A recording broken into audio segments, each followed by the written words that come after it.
Welcome back. Tonight, I am introducing a new series on the channel. It's actually going to be several series that share a similar theme: ancient mythology from around the world. The first one, the one we are going to look at tonight, is ancient Egyptian mythology and legends. It's going to consist of several shorter stories that share a common thread. The other areas are going to be ancient Greek, Roman, Chinese mythology, as well as North and South American fables and mythology. And of course, my personal favorite, although I might be biased, Norse mythology. And I will create new playlists for each separate area, as well as one big mythology playlists that gather them all in one place. I hope you guys enjoy this new series. As always, please like and subscribe if you haven't already. It really helps me out a lot. So, with all that said, let's start with tonight's episode. As I mentioned, we are going to take a look at ancient Egyptian mythology. Ancient Egyptian culture has fascinated the world for millennia. Even today, gigantic pyramids and magnificent temple complexes bear witness to the country's ancient greatness and its splendor. The practice of mummifying the dead and the cult surrounding them has also made it possible for us to form a picture of the people who lived then and of their everyday lives. Unfortunately, only a small number of stories from that time have been preserved, but they are sufficient to show us the variation and imaginative power of Egyptian literature. Whether the stories deal with the pharaohs and their heroic deeds and bravery, or whether a tale conveys the wisdom of a hard-working farmer, divine beings are involved. They are present everywhere, and the Egyptians treated them with both humor and reverence, which is clearly reflected in the texts. The gods did not belong only to the great temples, but were, to the highest degree, a part of everyday life. Part 1. The Two Kingdoms. For several hundred years, Europeans have been fascinated by ancient Egypt. When Emperor Napoleon invaded the country in 1798, he brought with him a group of scholars whose task was to investigate and document pyramids, obelisks, and other ancient monuments. It was one of Napoleon's soldiers who discovered the famous Rosetta Stone, on which the same royal inscription appeared, written partly in Greek and partly twice in Egyptian, using two different scripts. In 1822, the gifted young French scholar Jean Champollion succeeded, with the help of the Rosetta Stone, in deciphering the ancient Egyptian hieroglyphs, thus giving a voice to the distant past. Throughout the 19th century, scholars traveled across Egypt to sketch temples and tombs and to record various inscriptions. These early drawings are often extremely valuable, since so much has been destroyed or lost over the last 100 years. The earliest excavators were scarcely anything more than ordinary treasure hunters. Their primary goal was to find magnificent objects or mummies to take home to European museums. Gradually, the importance of more methodical excavations was recognized, and archaeologists came to understand that a shard from a broken clay pot or a fragment of a papyrus scroll could be more significant than, for example, a gold vase, because of the information it could provide about ancient Egypt. In the middle of the 19th century, the French scholar Auguste Mariette entered the service of the Khedive of Egypt, where he founded the Cairo Museum and the Egyptian Antiquities Service, which still has the task of supervising ancient monuments and conducting excavations. It was Mariette who, in 1881, became suspicious of the unusually large number of ancient royal jewels that suddenly began appearing on the market. During his investigations, he soon discovered a family from Korana who had found an entire burial chamber filled with the mummified bodies of some of the greatest rulers of ancient Egypt. In 1898, additional royal mummies were found in a tomb in the famous Valley of the Kings. And today one can study more closely, at the Cairo Museum, the facial features of the men who ruled Egypt more than 3,000 years ago. It was not only the French who carried out excavations in Egypt. The Egypt Exploration Fund, founded in London in 1882, financed numerous expeditions, and the British archaeologist W.M.F. Petrie, who worked in Egypt and Palestine for 60 years, established new standards for excavations and the mapping of ancient sites. It was also a British research team that went on to make one of the most significant archaeological discoveries of the 20th century. In 1922, after many years of work in the Valley of the Kings, Howard Carter discovered an almost intact pharaonic burial from the 14th century BCE. The tomb of Tutankhamun, with all of its treasures, aroused enormous interest in Egyptology. Since that day, expeditions from all over the world have worked to rediscover Egypt's magnificent ancient past. Many of the distinctive features of Egyptian civilization can be derived from the country's unique geographical structure. Egypt is a land of contrasts, and the greatest contrast lies between the red desert landscape and the black fertile Nile Valley. In the distant past, the Egyptian desert was covered with grass, and large grazing herds roamed the land, much like the savannas farther south in present-day Africa. The earliest Egyptians were hunters, a nomadic people who followed the movements of these herds. Gradually, the climate became drier, the savanna dried out, and was transformed into desert, and people sought refuge along the Nile, where they turned marshland into fertile farmland. The sky in ancient Egypt was clear and bright blue, and rain was an almost unknown phenomenon. It was only along the Nile, which flooded the surrounding land every year, that crops could be cultivated. The inundation, which brought fertile soil from the river's upper reaches, could to some extent be controlled with the help of dikes and canals. But there was nevertheless a limit to how much arable land humans could create. In the south, cultivable land consisted only of a narrow strip on either side of the river. Everything else was desert. In the north, the Nile branched out before flowing into the Mediterranean Sea. At first, every small Egyptian community or tribal area had its own ruler, but gradually leaders emerged who laid claim to ruling entire groups of communities. Around the 4th millennium BCE, some of these leaders began to call themselves kings, and their kingdoms grew larger and larger. The ancient Egyptians believed that a man named Menes had once ruled the south, the kingdom of Upper Egypt, and that he had waged war against the northern part of the country, the kingdom of Lower Egypt.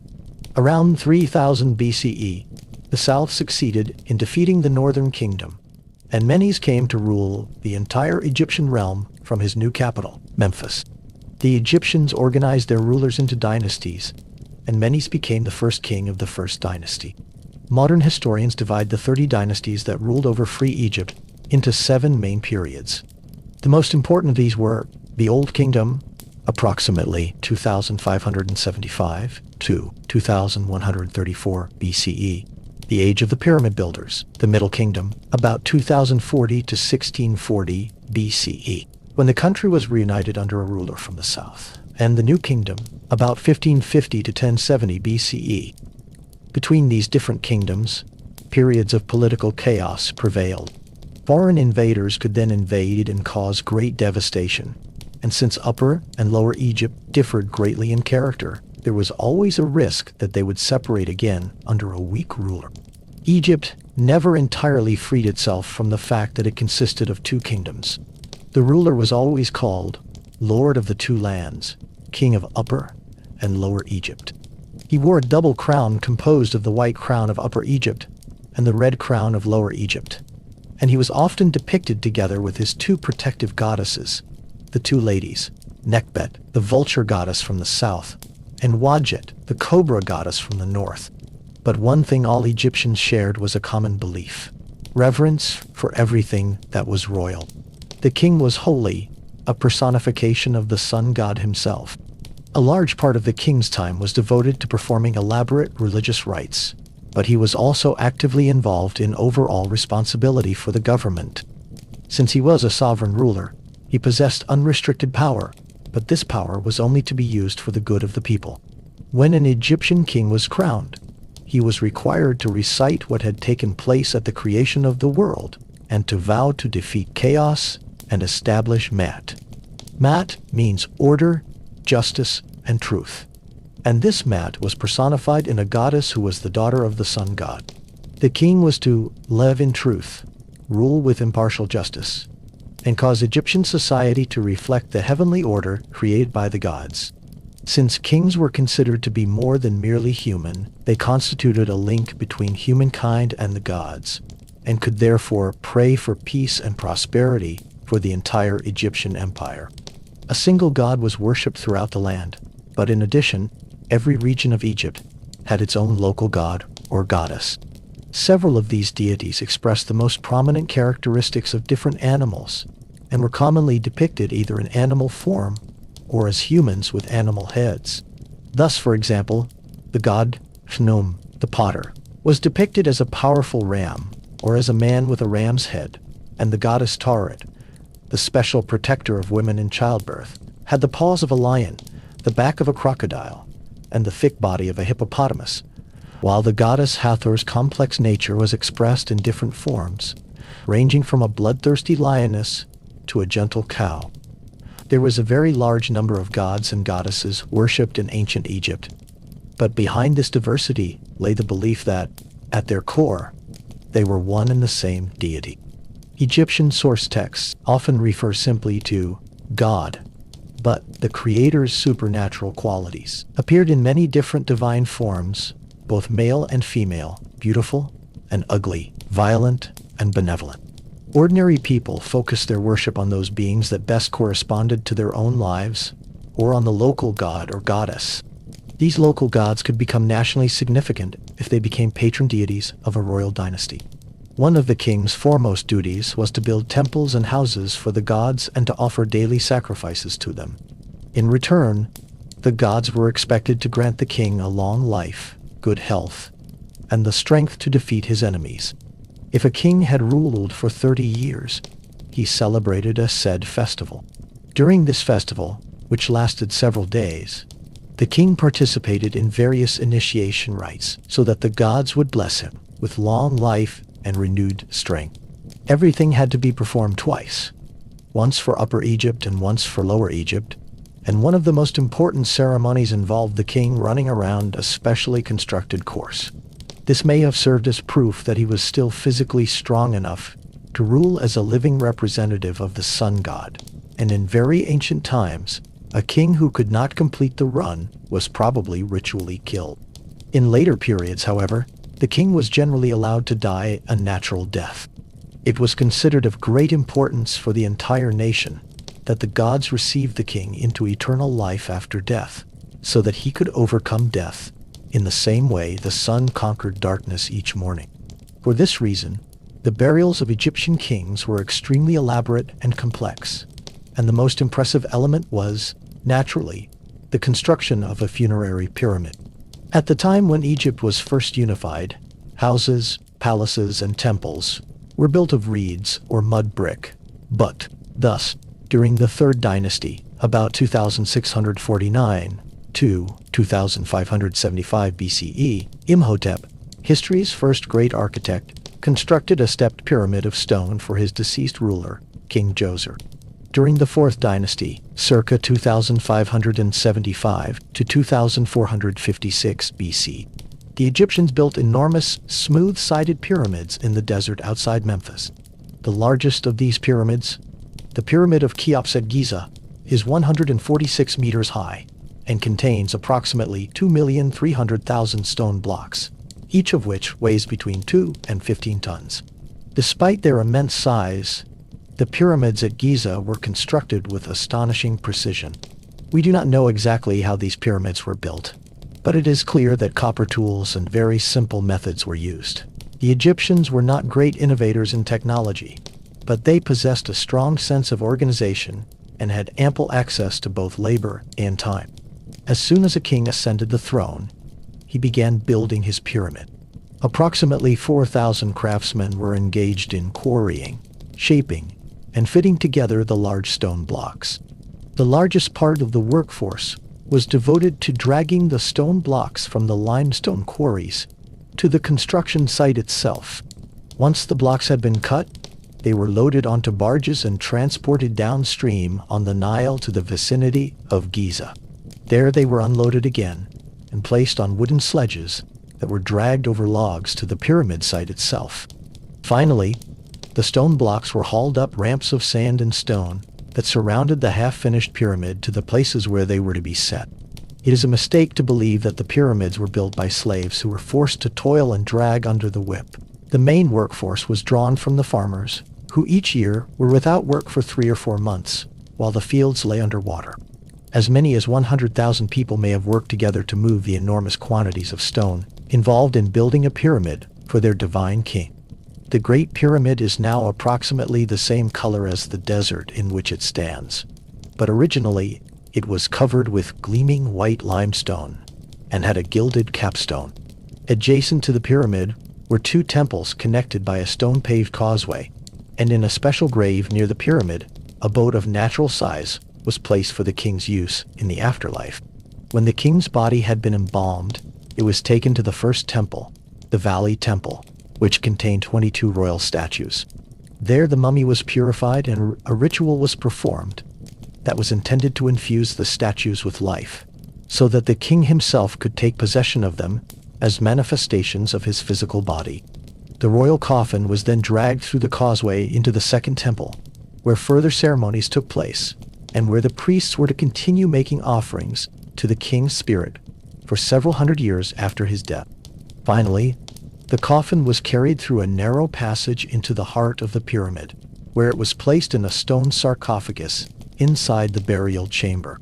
In pyramids from the 5th and 6th dynasties, 2465 to 2152 BCE, inscriptions appear on the inner walls, and these texts may have been the same ones as those read out aloud by the priests during the royal burials. The pyramid texts vary in age and character. Some are humble prayers that the king may be allowed to unite with the gods and serve them. Others are more forceful, even arrogant in nature. In the so-called cannibal hymn, the deceased king is portrayed as so powerful that he can kill the gods and devour them in order to take possession of their supernatural powers. The great gods are for the morning, the medium ones for midday, the small ones for the evening meal, and the old ones for fuel beneath his cooking pot. It says in the hymn, when the rituals were completed, the priests withdrew, while at the same time lowering large stone blocks into the passages to seal the entrance to the burial chamber. Despite these precautions, not a single intact royal tomb from the time of the Old Kingdom has ever been found. Thieves may have managed to break into the tombs and steal the valuable objects that the king had taken with him into death. The pyramids themselves, however, remain standing as the greatest of the 7 wonders of the ancient world, and they are the only one of these wonders that has survived into our own time. Archaeologists do not study only gods and kings. A great deal has also been discovered about the daily lives of ordinary people in ancient Egypt.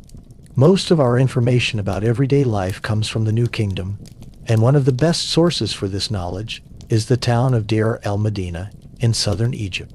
During the New Kingdom, kings were buried in large tombs cut directly into the rock in desolate valleys near the city of Thebes, the religious capital of the south. The government established a town in nearby Deir el-Medina for the craftsmen who carved and decorated the royal tombs. The craftsmen lived with their wives and children in brick houses built along narrow streets within a walled town. When the houses were first constructed, they were all identical, but this soon changed as the inhabitants altered them, for example by adding interior walls or decorating rooms with wall paintings. In many of these houses, the room facing the street was used as a workshop. The second room, which was the largest, lay higher than the rest of the house and rested on pillars made of palm trunks. This room had no windows and was furnished with a kind of platform on which the master and mistress of the house had their seats.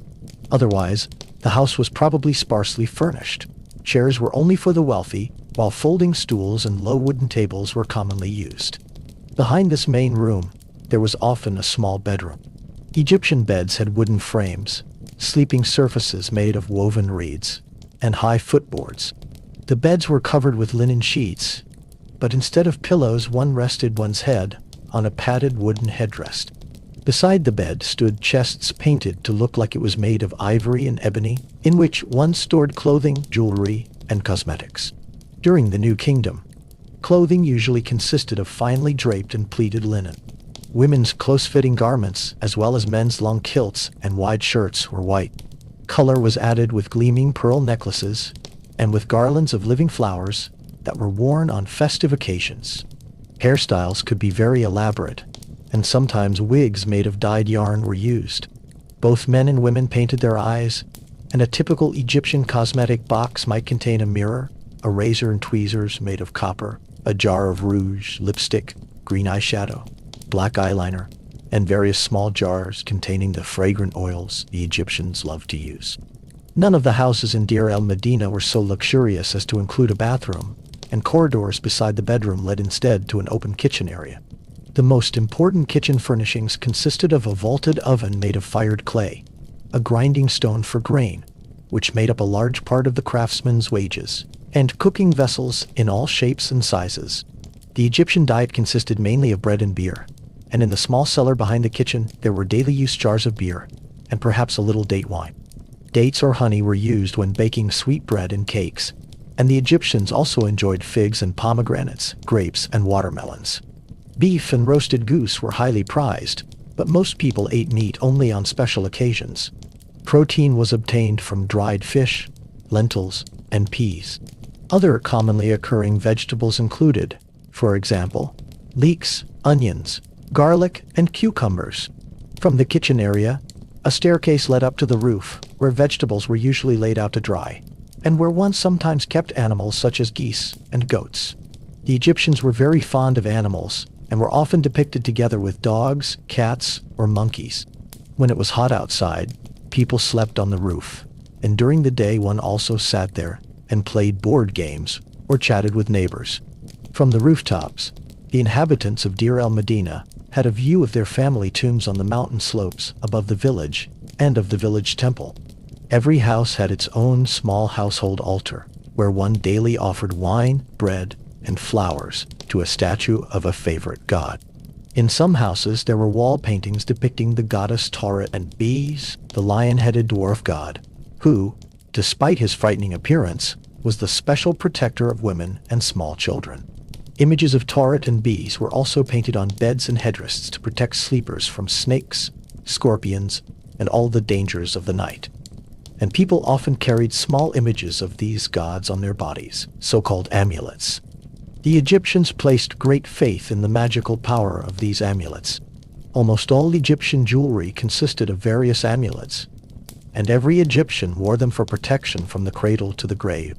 They existed in hundreds of different forms, but most commonly, they were miniature images of gods or divine symbols, such as the falcon eye of the god Horus, or the cow-horned, human head of Hathor. The gods were not found only in the great temples, but were part of daily life, and it is the gods who dominate the stories that were told by the Egyptian people. And it is those stories we are going to dive into today. Part 2. The Chaotic Depths. The Egyptian religion certainly contained more symbols than myths, but around certain gods there also existed actual narrative traditions. Unfortunately, many of these myths were never written down in their entirety, since they were so well known to the general population. Often the stories must be pieced together from various fragments that appear in hymns and prayers, in temple inscriptions, pyramid texts, and sometimes from even more unusual sources, such as magical spells used to cure scorpion stings. There were many ancient Greek authors who were fascinated by the Egyptian gods and recorded stories about them, but it is difficult to know how closely these versions correspond to the original Egyptian traditions. Certain myths, such as the one concerning the murder of Osiris and his resurrection, were often performed in dramatized form during royal ceremonies or temple rituals.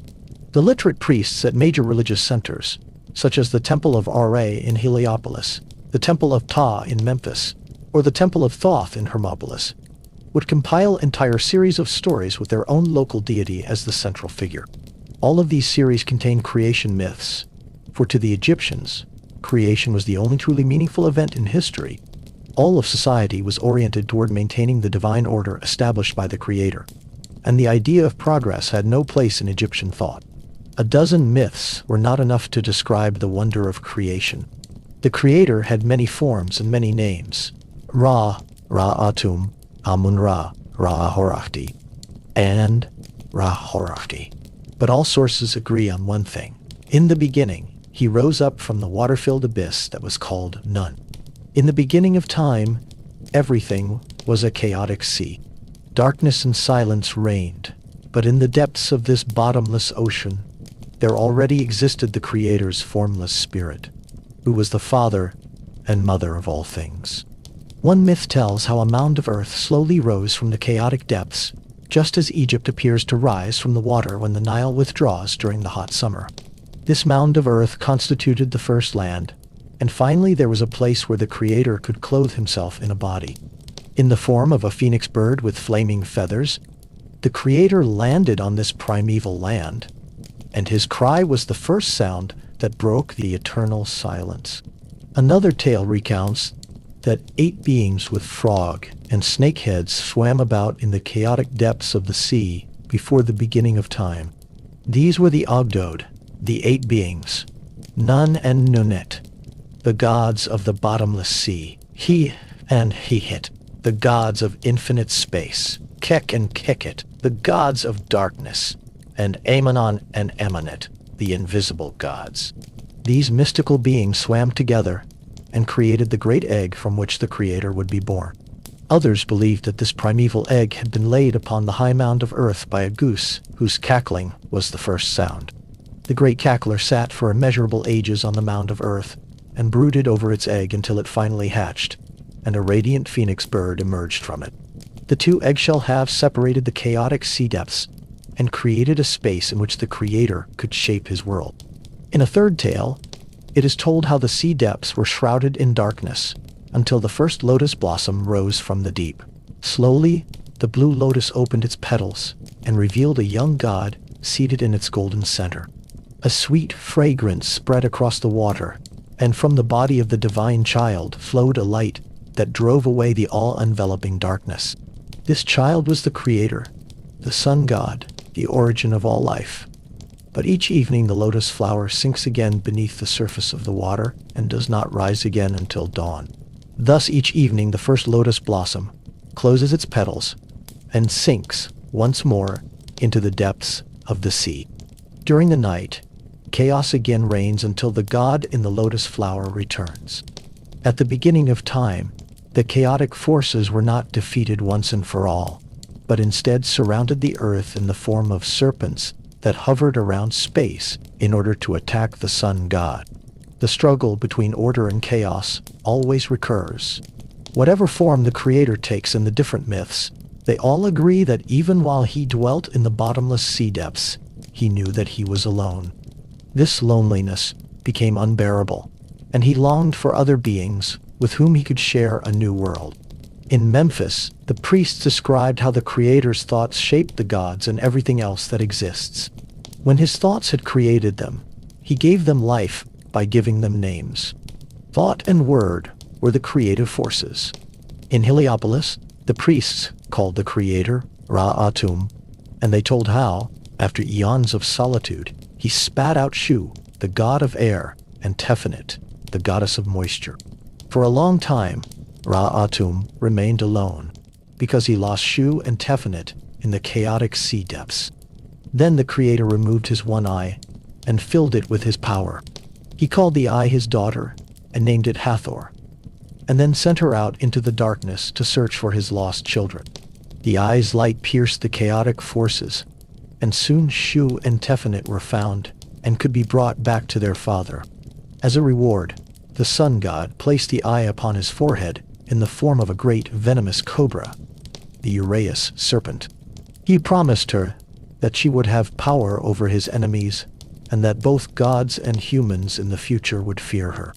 Thereafter Ra-Atum embraced his first children, Shu and Tephanet, and he wept with joy. When he held them in his arms, they were filled with his breath, and they, like all the other gods who would come, became part of the Creator's divinity. Part 3. The 9 Gods. Shu and Tephanet, Ra-Atum's first children, loved one another, and in time Tephanet gave birth to twins. The elder of the twins was Geb, the god of the earth, and the younger was Nut, the goddess of the sky. Geb loved his sister, the beautiful Nut, and for long ages they embraced one another. The sky was pressed down upon the earth, so that there was no space for anything to live or grow. At last, Ra-Atum grew jealous of Nut's great love for Geb, and commanded their father, Shu, to separate them. The mighty god of air then trampled down Geb. Then he lifted Nut in his open hand and held her high above her brother. Although Nut was pregnant, Ra Atom laid a curse upon her, so that she would not be able to give birth on any single day of the year.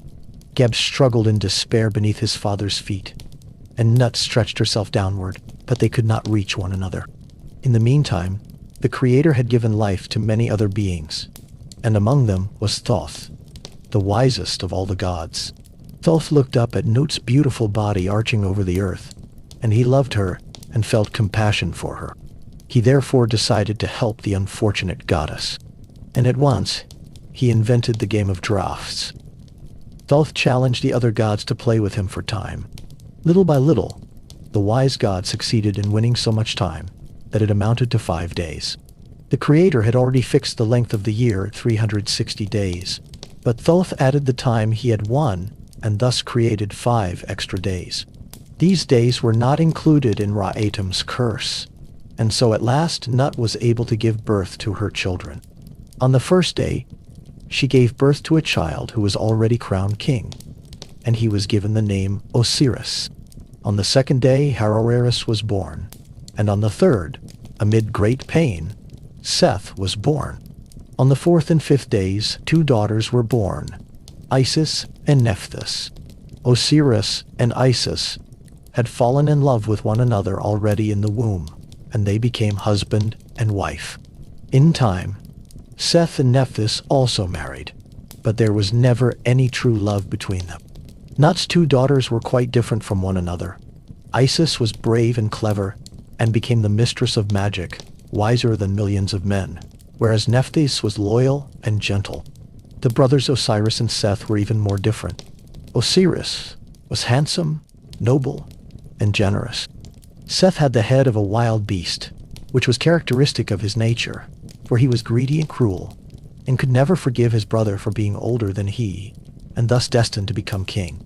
Nut, together with her grandchildren Osiris and Isis, Seth and Nephthys, were worshipped as the 9 great gods under the name of the Ennead. The Creator gave life to many other gods and goddesses, and he filled the heavens above and the world beneath the earth with spirits and demons and lesser deities. Last of all, he created humankind. Some believe that humanity sprang from the joyful tears Ra Atom shed when Shu and Tefnut were brought back to him from the chaotic depths of the primeval waters. Others believe that the first human was created by Khnum, the ram-headed god, upon his potter's wheel. When the Creator had breathed life into his new beings, he created a realm for them in which they could live, namely, Egypt. To protect Egypt, Ra Atom surrounded the land with desert, but he created the river Nile so that it would flood the land and allow the soil to produce great harvests. Thereafter he created all other lands, and for their sake he placed a Nile in the sky, the one we call rain.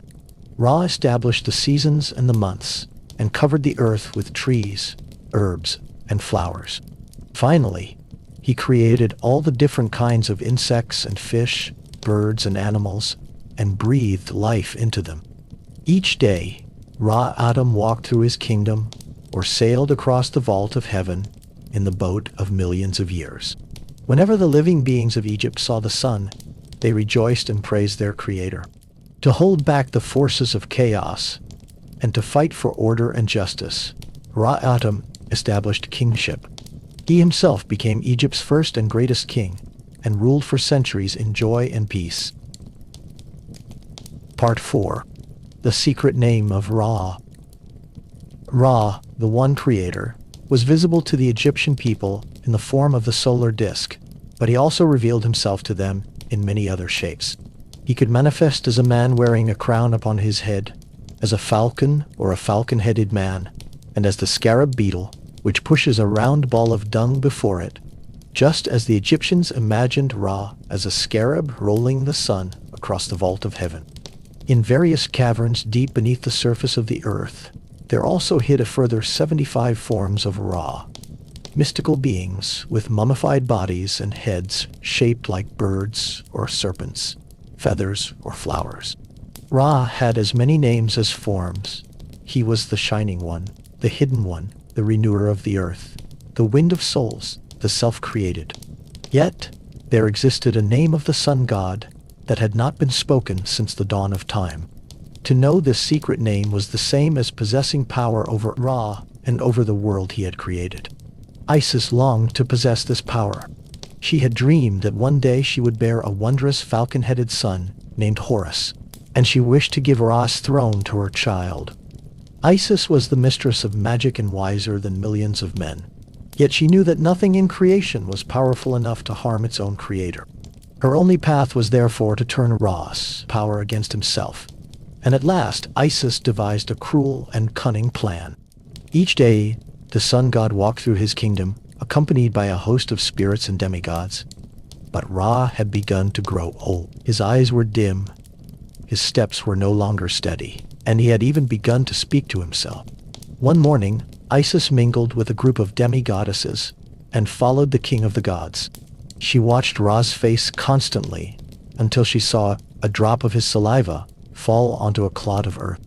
When she was certain that no one had seen it, she scooped up the soil and carried it away. Isis kneaded the earth together with Ra's saliva until it became clay, and from this clay she fashioned a malevolent serpent. During the dark hours of the night she sat whispering spells over the clay serpent as it lay lifeless in her hands. Then the cunning goddess carried it with her to a crossroads where the sun god always passed. She hid the serpent in the tall grass and returned to her palace. The next day, Ra came walking through his realm with the company of spirits and demigods behind him. As he approached the crossroads, Isis's spells began to take effect, and the clay serpent sprang to life. When the sun god passed by, it bit him on the ankle. The serpent then shriveled and collapsed back into the earth. Ra let out a cry that was heard throughout all of creation.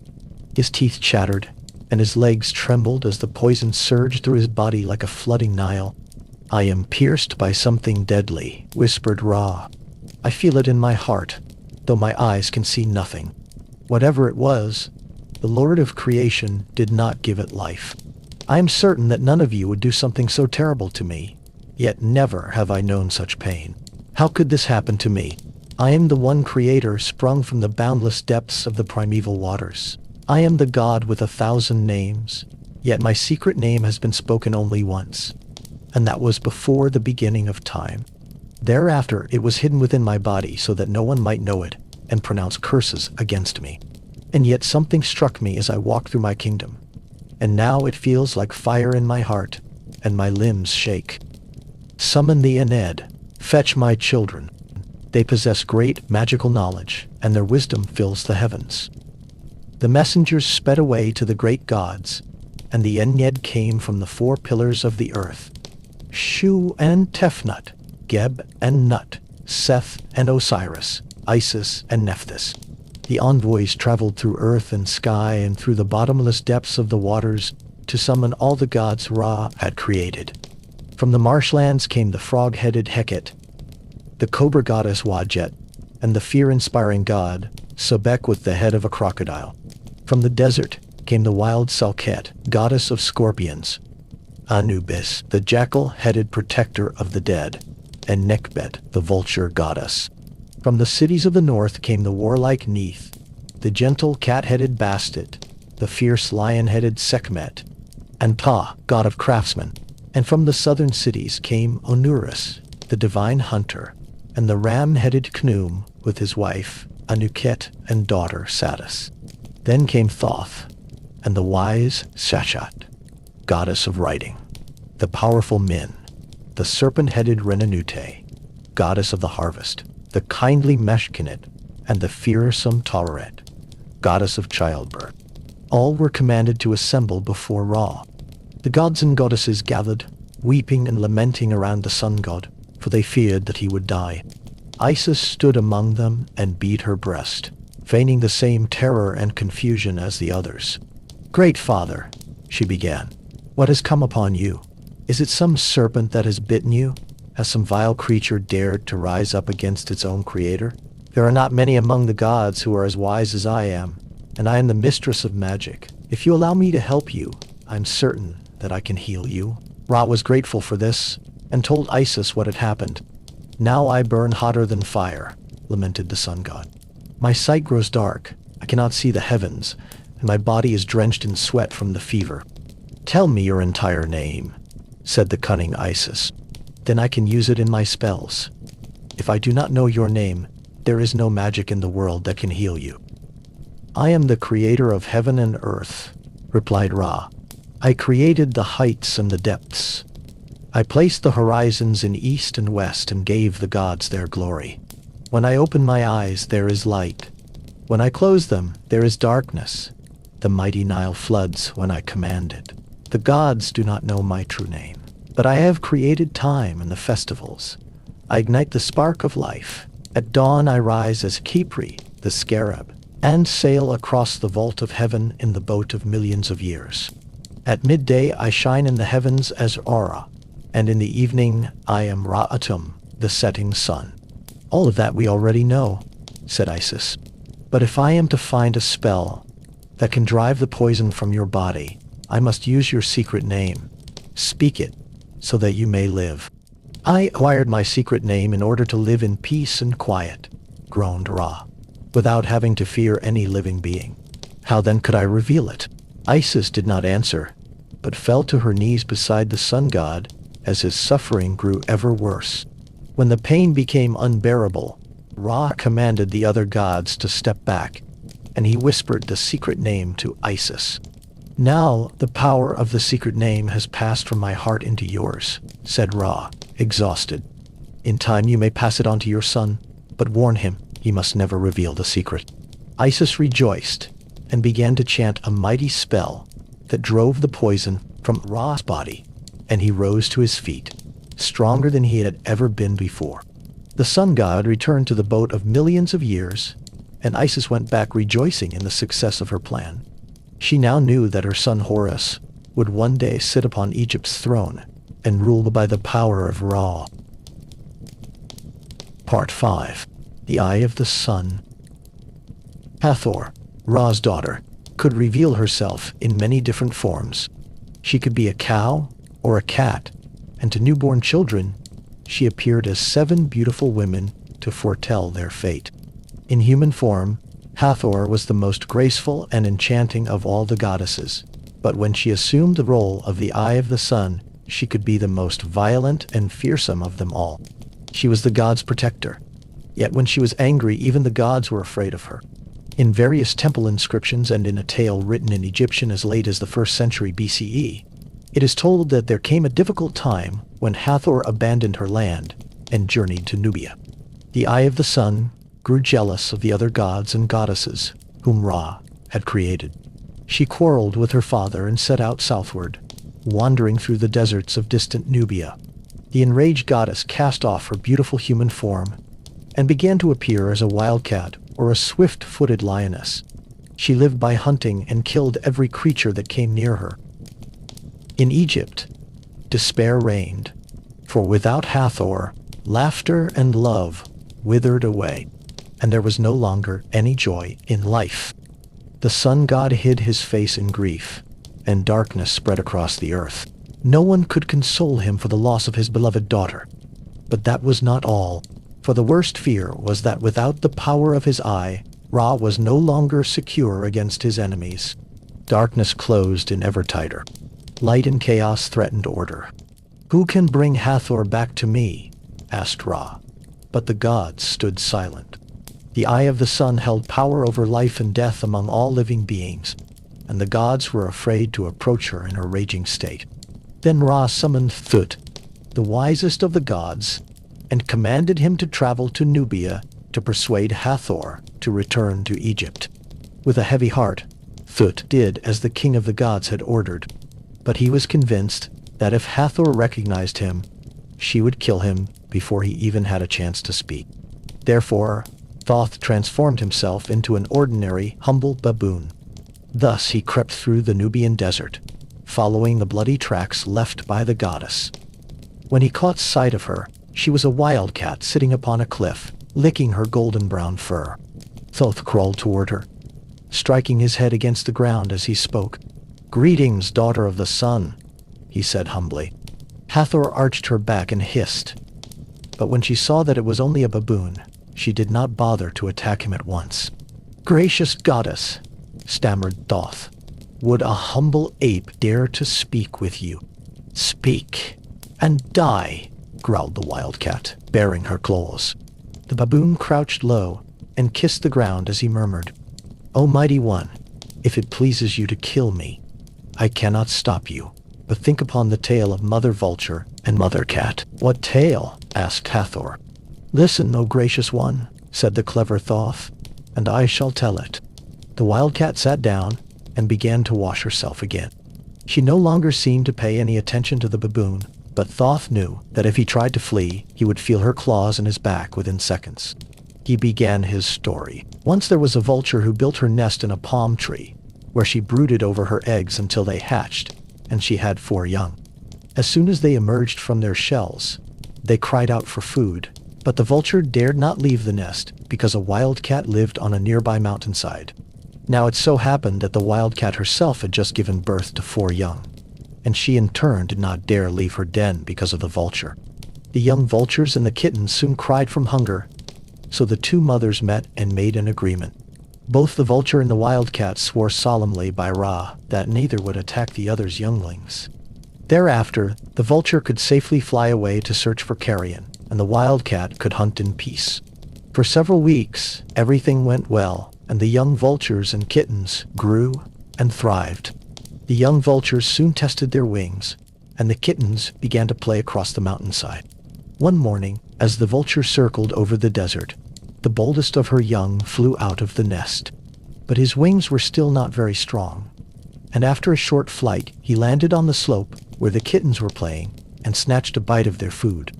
In a swift flash of anger, the wildcat attacked the young vulture and wounded him badly. "You must find your own food," snarled the wildcat. The young vulture flapped helplessly, but discovered that he could not fly. "Now I will never be able to return to my nest," he wailed.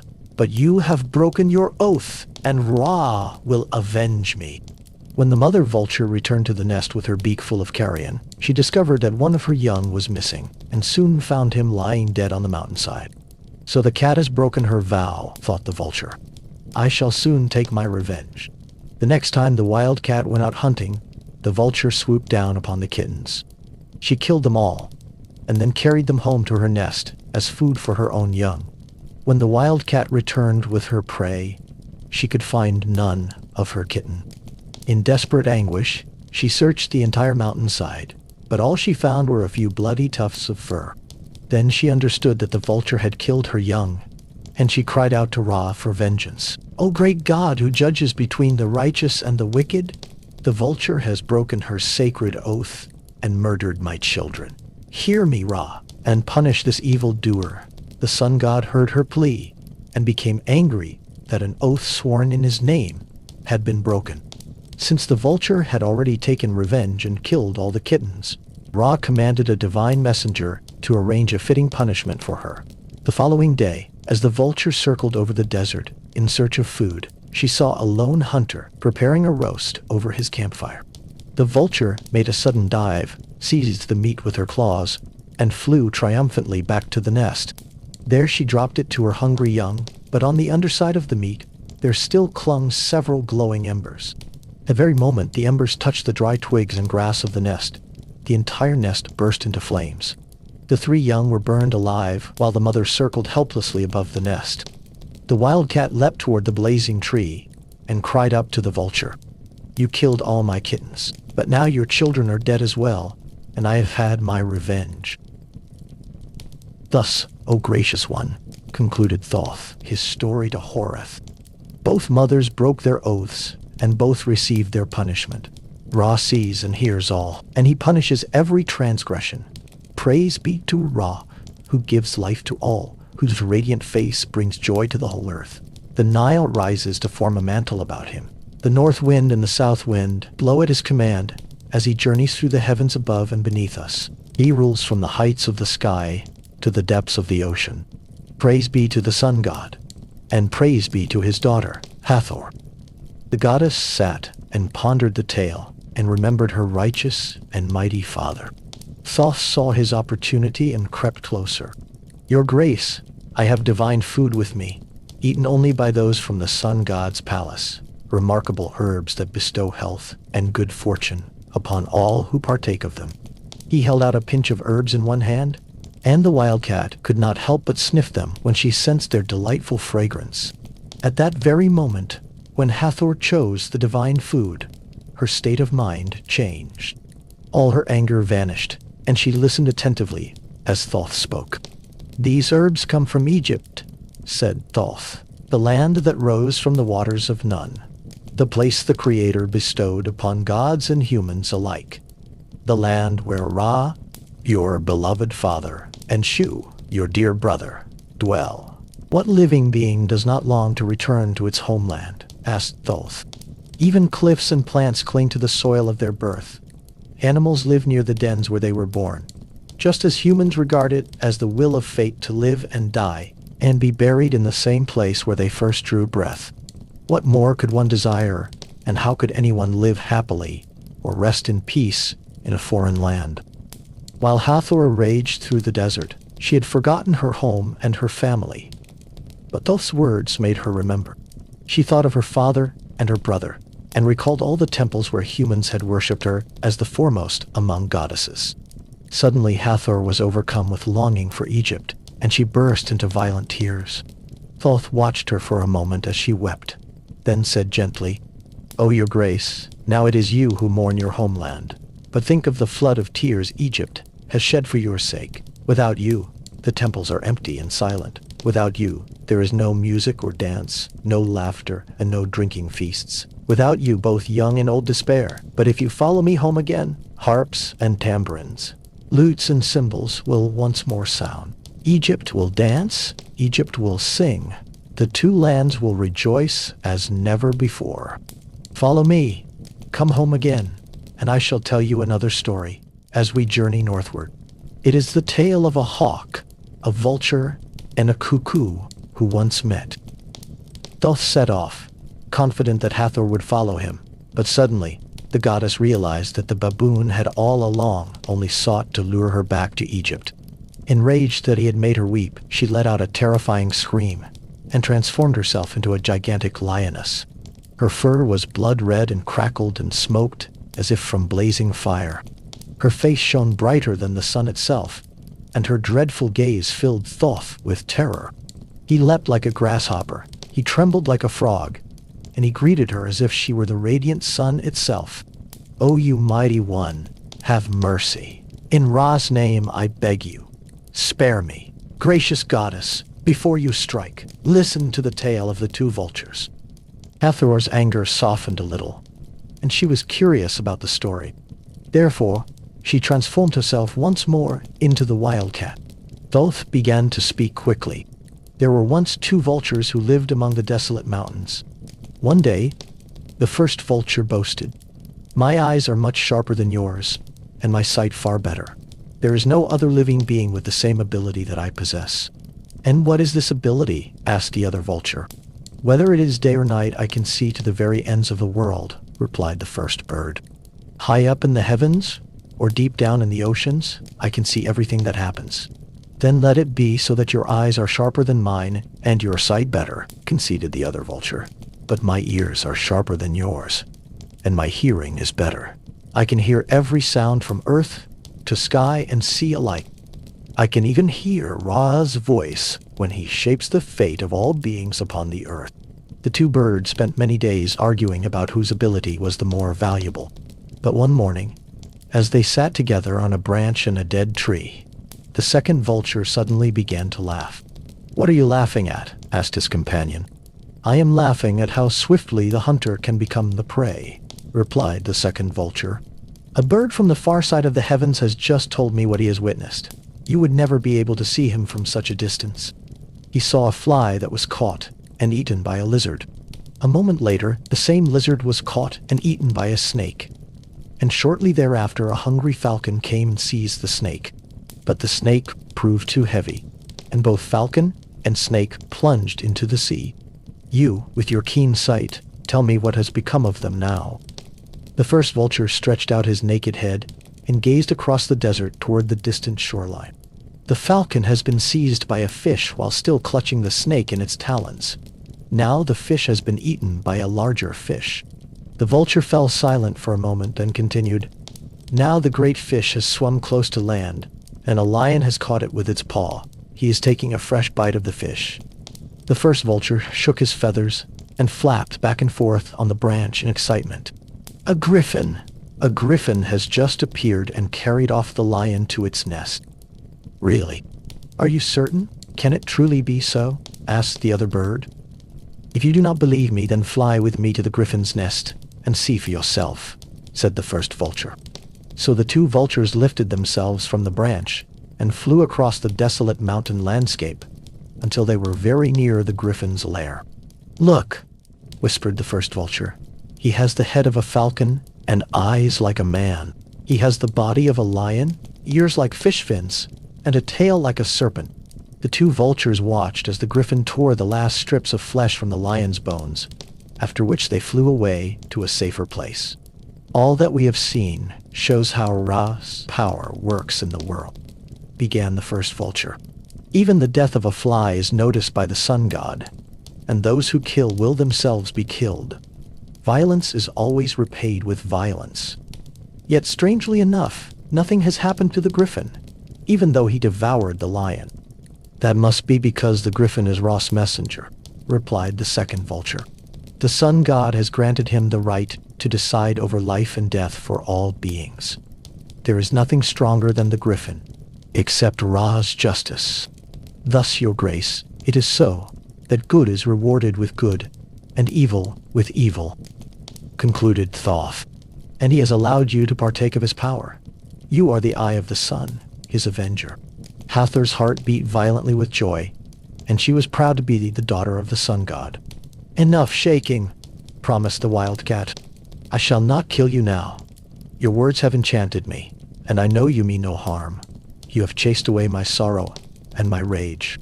"Your grace," Thoth began cautiously, "if you follow me, I shall guide you back to Egypt. It is only a few days' journey across these mountains."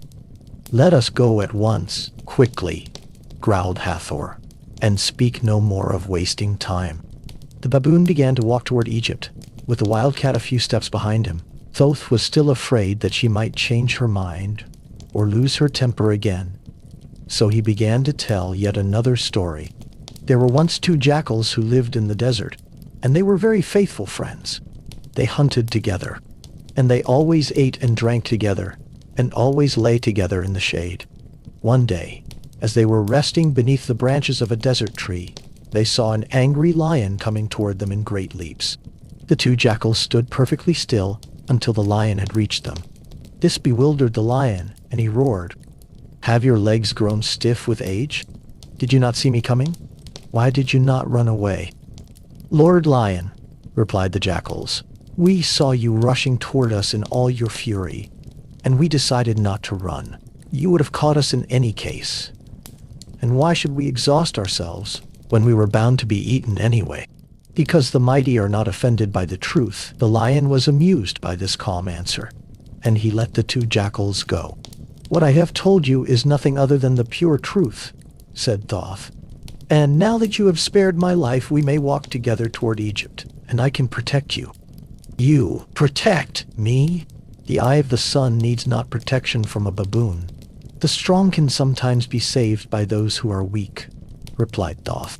"Think of the tail of the lion and the mouse." "What tale is that?" asked Hathor. And as they walked toward Egypt, Thoth told her the story.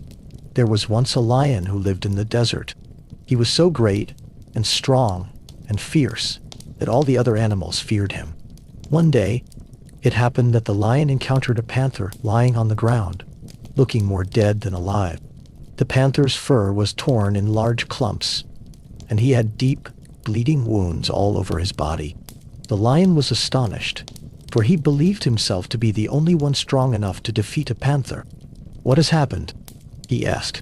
"What have done this to you?" asked the lion. "It was a man," sighed the panther. "There is no one more cunning than man. May you never cross his path." The lion had never heard of a creature called man, but he was angered that anyone could inflict such terrible wounds merely for pleasure. He decided to seek out man and set off in the direction from which the panther had come. After the lion had walked for about an hour, he met a mule and a horse who were harnessed together with metal bits that injured their sensitive mouths. "What have done this to you?" asked the lion. "It was a man, our master," said the horse. "Is man stronger than both of you together?" asked the lion. "Lord Lion," replied the mule, "there is no one as cunning as man. May you never cross his path." Now the lion grew angrier still, and more determined than ever to find and kill this terrible creature called man. He went on and soon met an ox and a cow bound together with a rope. Their horns had been sawn off, and metal rings were forced through their sensitive nostrils. When the lion asked who could have done such a thing, he received the same answer again. "It was man, our master. There is not a creature as cunning as man. May you never cross his path." The lion set off once more, and the next creature he encountered was a huge bear lumbering toward him. As the bear drew closer, the lion saw that he lacked both claws and teeth. "What have done this to you?" asked the lion. "Surely man cannot be stronger than you." "No, that is true," groaned the bear. "But man is cleverer. I captured man and made him my slave." But then he said, "Lord, your claws are so long that it is hard for you to pick up food, and your teeth are so long that you can scarcely get food into your mouth. Let me even out your claws and teeth, and you will be able to eat twice as much." I trusted him and allowed him to do as he wished. Then he pulled out my claws and filed down my teeth. After that, he was no longer afraid of me. He threw sand into my eyes and ran away laughing. When the lion heard this, he grew angrier than ever and ran on until he suddenly saw another lion who was trapped with one paw wedged in the trunk of a palm tree. "What has happened here?" asked the first lion. "Who has done this to you?" "It was man," growled the other lion. "Beware of him and never trust him. Man is evil. I made man my servant and asked what he could accomplish through work, for he looked so weak and miserable. He claimed he could make an amulet that would give me eternal life. 'Follow me,' said man, 'and I will turn this tree into an amulet. Do exactly as I say, and you will gain eternal life.' So I followed man to this palm, and he sawed a cut in the trunk and inserted a wedge. Then he told me to place my paw into it, and I did. Before I realized what was happening, he had pulled out the wedge. The split closed around my paw, and I could not pull it free. Then man threw sand into my eyes and ran away laughing. And now I must sit here until I starve to death." Then the first lion roared, "Man, I will hunt you down and make sure you pay for all the suffering you have brought upon other creatures." He ran on and soon came upon a small mouse. He raised his paw to crush it, but the mouse piped, "Oh, Lord Lion, do not kill me. I am so small that I would hardly make a mouthful for you. You would not even taste what you ate. Let me live, and perhaps one day I can repay my debt to you. Spare me now, and I shall help you when you are in need." The lion laughed. In what way could a miserable little mouse ever help the strongest of all animals? Besides, no one can ever harm me. "Lord Lion, sometimes the weak can help the strong," insisted the mouse, and he swore a solemn oath that he would become the lion's friend. The lion found it all very amusing, but since the mouse was hardly worth eating, he let him go. Meanwhile, man had heard the lion's roar and set traps for him. He dug a pit, laid a net of strong leather straps over the hole, and covered it with grass. That evening, when the lion came running in search of man, he fell into the pit and became tangled in the net. For hours he struggled to free himself, but he grew exhausted. At midnight, the great lion lay there waiting for dawn, when man would come and kill him. Suddenly he heard a small squeaking voice close to his ear. "Lord Lion, do you remember me? I am the mouse you spared, and now I have come to save you. Is there anything more wonderful than being repaid for a good deed?" The little mouse began gnawing at the leather straps. Hour after hour he worked until the lion was free, and just as dawn came he bit through the last strap. The lion leapt up and shook the net from himself. With the mouse clinging to his mane, the lion jumped out of the pit and fled from man, far away into the mountains of the desert. Fate had shown him that everyone eventually meets someone stronger than himself, and that the weak can indeed help the strong. Hathor, understood the meaning of Thoth's story, and she followed the baboon with a new feeling of respect. Yet she did not seem in any particular hurry to return to Egypt. When they reached the edge of the desert, she lingered there, beneath date palms and sycamore figs and carob trees, praising their fruits. The baboon climbed into the trees, hoping to catch a glimpse of Egypt. He tasted the fruits and found them good, but he told the goddess that the fruits of the Egyptian trees were even better, and so they continued their journey together. When they crossed the border, the people of Egypt gathered to welcome the returning goddess. At El Kab, she appeared to them in the form of a vulture, in the next city as a gazelle, but as they approached Thebes, she transformed herself once more into the wildcat. Before entering the city, she lay down to rest. Hathor fell asleep, and Thoth kept watch over her. Ra's enemies were not at all pleased that the Eye of the Sun had returned to Egypt. Under cover of darkness, a serpent crept from chaos toward the sleeping goddess, hoping to poison her, and by doing that, rob Ra of his protector. But the vigilant Thoth noticed the serpent just as it was about to strike, and he woke Hathor. The wildcat sprang upon the serpent and snapped its spine. She was very grateful that the baboon had warned her, and she remembered the story of the mouse who had saved the lion. The following morning, they entered Thebes, and the people were beside themselves with joy. A great festival was held in the Temple of Mut, lasting 7 days, with food and drink, music, dancing, and laughter. Hathor was so happy that she transformed herself from wildcat into a beautiful, gentle woman. After that, she let the baboon lead her farther north. In the holy city of Heliopolis, Ra was reunited with his daughter, and when they embraced, the people of Egypt wept with joy. A welcome festival was held in Sycamore House in Memphis, and all the gods and goddesses were present to celebrate Hathor's return. Then Thoth transformed himself back into his usual form, and at last Hathor recognized him again. He stood beside her during the feast, and Ra praised Thoth's wisdom, which had brought the Eye of the Sun home again.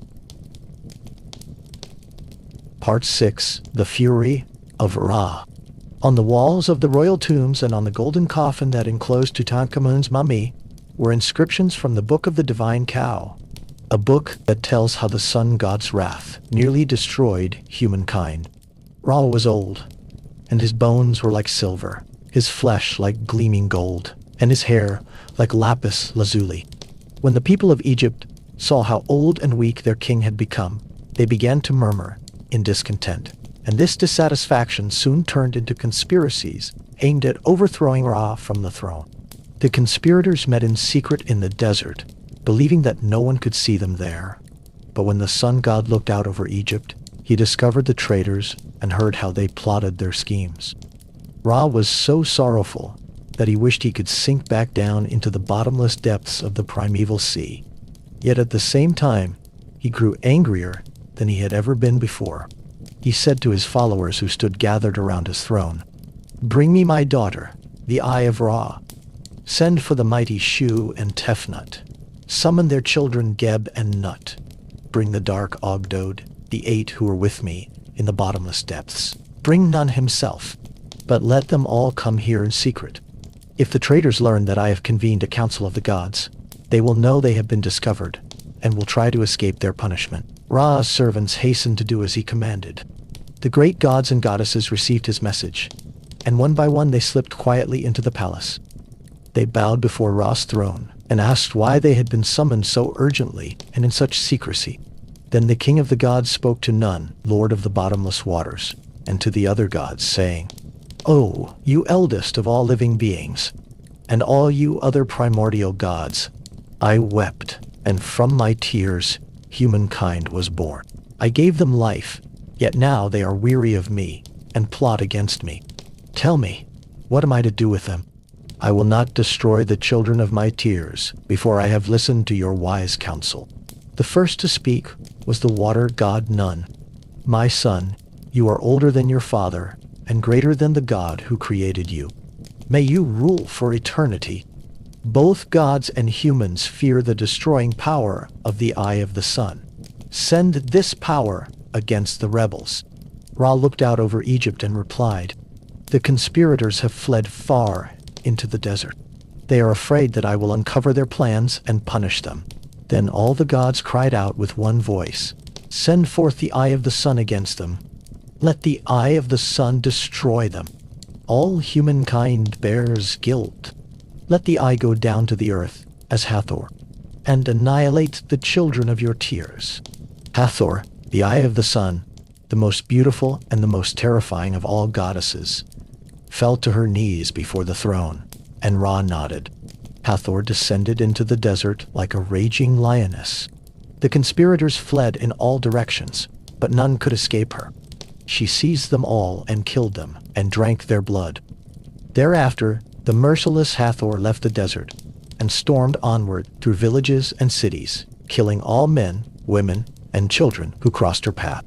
Ra heard the prayers and screams of the dying humans, and began to pity the children of his tears. When darkness fell, Hathor returned triumphant to her father. "I greet you with peace in my heart," said Ra. He tried to calm his raging daughter, but Hathor had tasted human blood and wanted more.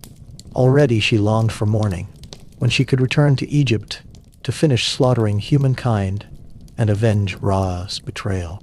Soon no one would doubt Ra's power, but then he would no longer have any subjects left to rule over. The sun god pondered how he might save what remained of humankind from his fearsome daughter without breaking his royal word. Soon he devised a plan. Ra commanded his followers to run faster than the wind to the city of Abu and gather all the red ochre they could find there. As soon as they returned with baskets full of red earth, he sent them out again to fetch Ra's high priest in Heliopolis, along with all the slave girls who worked in his temple.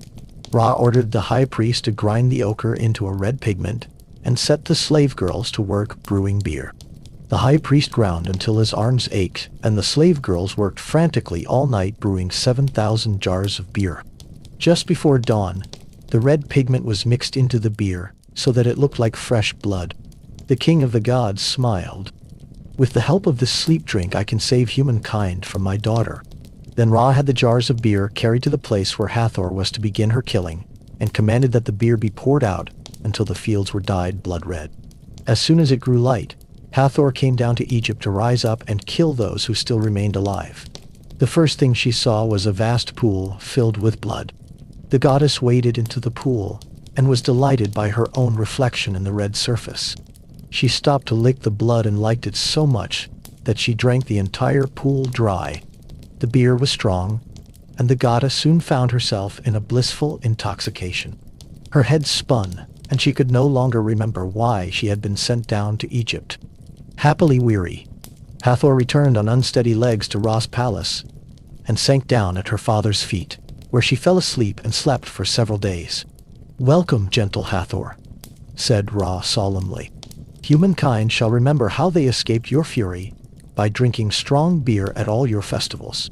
The men and women who remained remembered, and from that day on, Hathor was always called the goddess of intoxication. During her festivals, the Egyptians could drink until they were drunk in the goddess's honor without anyone reproaching them. But Ra was still angry and sorrowful over humankind's rebellion. Nothing was ever the same again as it had been in the old good time before the betrayal. When Hathor finally awoke, she felt unlike herself in a way she never had before. Ra said, "What is wrong with your head? Is it hot in your cheeks? Do you feel ill?" When he spoke these words, illness entered Egypt for the first time. Thereafter Ra summoned the gods to yet another council and said, "My heart is far too sorrowful and weary for me to continue ruling as king in Egypt. I have grown old and weak. Therefore, let me sink down again into the bottomless depths of the primeval sea until the day comes for me to be born anew." Nun spoke at once. "Shu, protect your father, and you, Nut, carry him upon your back." "But how am I supposed to carry the mighty king of the gods?" Nut asked gently, whereupon Nun told her to transform herself into a cow. Then Nut transformed into an enormous cow with golden sides and long twisted horns. And Ra mounted the divine cow and rode out of Egypt. So that will conclude the first episode of this new series of mine. Please let me know what y'all thought about it. Did you like it? Or was it weird and strange and didn't make much sense? My sources for this script are a really old book, so there might be much that is outdated. But I really like these old fable stories. Anyway, leave a comment telling me what you thought of this video. And please, if you liked it, then please leave a like. I really would appreciate it. Take care, and I hope I see you all in the next one.